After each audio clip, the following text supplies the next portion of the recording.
sure that your boots are item level 82 so that you're able to actually roll the 35% to increase movement speed. If it is item level 81 or below, it will not be able to roll a 35% movement speed, and you'll only be rolling 30s. To begin with, we need to make our item into our magic, and to do that, we are going to grab a perfect orb of transmutation to transmute this item into a magic and give it a modifier. It can hold 2, so we give it a perfect orb of augmentation. Now, if you didn't get the 35% to movement speed, you just annul everything down and you keep rolling, and this is the combination you want to do until you roll into a 35% movement speed. Hibanashi, give me the power.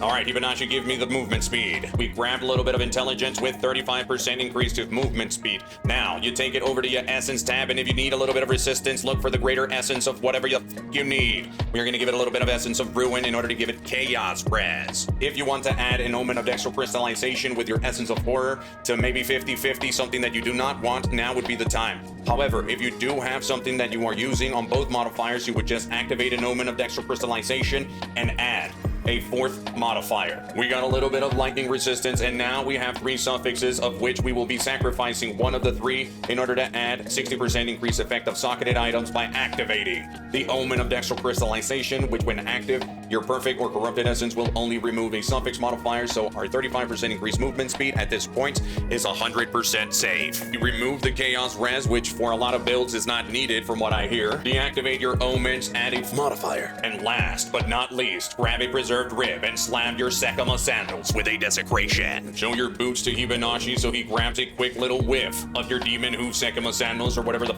yours are named. Activate your omen of abyssal echoes, which states that when active you get to re-roll your options of the desecration 1 time. So grab your boots, take them over to the Well of Souls, and reveal.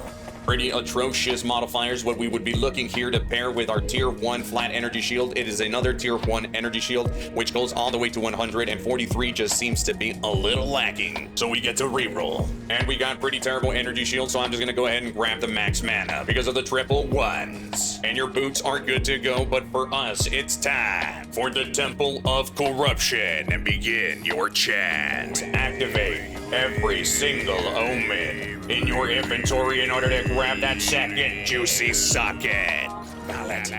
Because it didn't grab the second socket we were seeking and it didn't completely brick, we are now left with a beautiful opportunity to corrupt it yet again with the Architect Orb, which states that it modifies a corrupted equipment or jewel item unpredictably or destroys it, pretty much giving you a 50-50 chance at double corrupting, which we may yet be able to salvage this Demon Hoof Sekama Sandals. But before we slam it, we have to chant